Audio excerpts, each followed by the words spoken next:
আমি এখানে শুধু আসছি আপনার কাছে একটা সন্তানের জন্য। আমার সন্তানটা আপনি দিয়ে দেন, আমি আর কিচ্ছু চাই না। ঠিক আছে, আমি আমার ভাইয়ের জন্য এটুকু করতে রাজি আছি।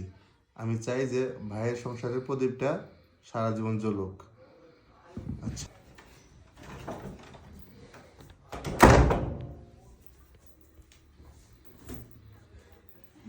মিয়া ভাই, আপনি একটা কথা বলতে চাই আমি। হ্যাঁ, কথা কইবার সমস্যা নেই। আর তুমি এখানে কি বেশি আসছো এখানে? আমারে আমারে কিছু কইেন না, আমি বাধ্য হয়ে আইছি। কি হয়েছে খুলে বলো তো দেখি। আপনার ভাইয়ের সংসার আমি করবো না। সংসার করবা না? কেন, কি হয়েছে? ও তোমার কি মারধর করছে? মায়ের দোল করে নাই। দেখেন, একটা মেয়ে কি জন্য আসে, বিয়ে করলে তো চায় যে একটা সন্তানের মুখ দেখুক। আমিও তো চাই যে তোমার একটা সন্তান হবে। এখন বিয়ে তো 4 বছর হয়ে গেছে, এখন আর দেরি করতেছো কেন? দেখেন, বিয়ে তো 4 বছর হয়েছে, আমার বাবা তো আমার খাওয়াইতে পারে, তাই না? আমি তো আইসি আমার একটা সুখী সংসার হোক, আমার সন্তান হোক, মা ডাক শুনি। কিন্তু আপনার ভাই তো আমার মা ডাক শুনাইতে পারতাছে না। কি বলো এইসব? আর আমি তো যতদূর জানি যে ওর তো কোনো সমস্যা নেই। দেখেন, আপনার ভাইয়ের সমস্যা যদি না হয়, 4 বছর হয়ে গেছে, কেন আমাদের বা সন্তান হইতাছে না বলেন, আপনিই বলেন। একটা নারীর জীবনের সন্তান যদি না হয়, মাতৃত্বের সুখ কিভাবে পাইব? সব নারী তো চায় যে সন্তানের মুখে মা ডাক শুনুক। এখন মনে করেন আপনি যত যাই কোন, আমি থাকতে পারবো না, আমি বাড়িতে চলে যাবো। আপনি বাইরে কোয়েন আমার ডিভোর্স দিয়ে দিতে। না, তুমি এটা করো না। দেখো, আর ডাক্তার কবিরাজ আছে, তাদের সাথে কথা বলে দেখো। আরে ভাই, আমি অনেক দেখাইছি। সেদিন ওই যে করিম ভাই আছে না, করিম ভাই তো মনে করেন ফু মু কিছু জানে, জাদু মন্ত্র জানে, তাই হ্যাঁ দিয়ে আমি কিছু খাওয়াইছিলাম, আইনা পড়ায় পানি পড়া খাওয়াইছিলাম, কোনো কাজে লাগে না। অনেক ডাক্তার দেখাইছি। আচ্ছা, তুমি আমাকে আগে এটা বলো, ও ঠিক মতো টাইম নিতে পারে তো? ভাই, আপনার কাছে কি কম লজ্জার কথা। আমি যদি সব কথাই কইছি, এই কথার বাকি রাখুন কে, এই কথাও কই। আপনার ভাই যায় যায় কি করে উপরে উঠা, মানে এক গোতা দিয়াই আর পারে না, তাহলে সন্তানটা কেমনি কোন? তাও তো ঠিক। যদি কাজের সময় ঠিক মতো কাজটাই না করতে পারে, তো বাচ্চা তো অসম্ভব।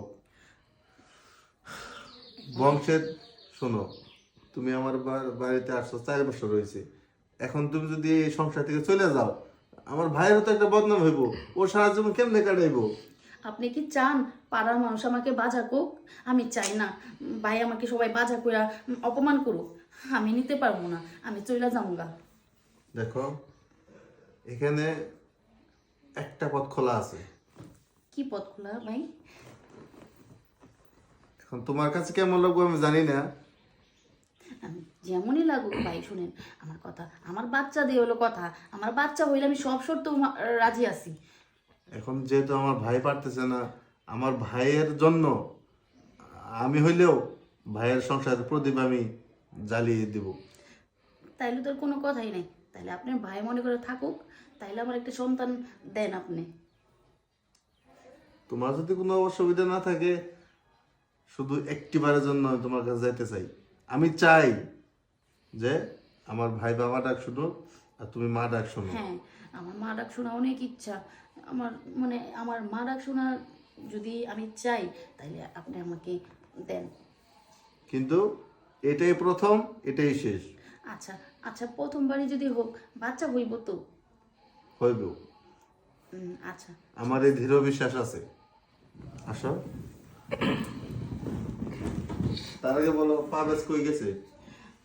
ওই তো বাইরে গেছে। বাইরে তো রাগারাগি করছি, আমি থাকবো না, চলে যাবো বাপের বাড়ি। এই কই কি রাগ কইরা বাইরে চলে গেছে। আমি কি করবো, আমি আমারই তো একটা মেয়ে মানুষ। ঠিক আছে, তুমি এখানে সব। জানি না কাজটা কেমন হবে, ভালো হবে না সঠিক হইব। এখন আমি যদি কাজটা না করি, আমার ভাইয়ের সংসারটা নষ্ট হয়ে যাবো। ও সারা জীবন আর বিয়ে করতে পারবো না। সেজন্য কাজটা করতেছি।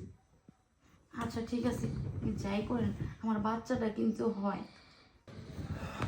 উঠো।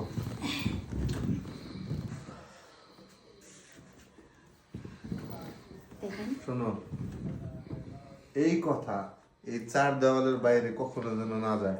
ছি ছি ছি, কি বলেন? আমি এই কথা কাউরে বলবো না।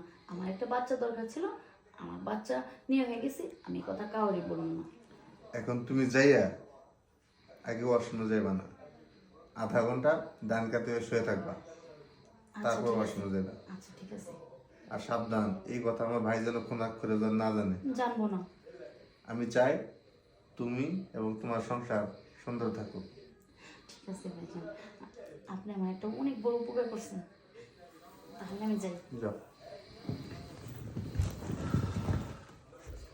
সংসারের কর্তা যেহেতু আমি, দায়িত্বটা তো আমারই নিতে হয়, কেউ কিছু মাইন্ড করেন না।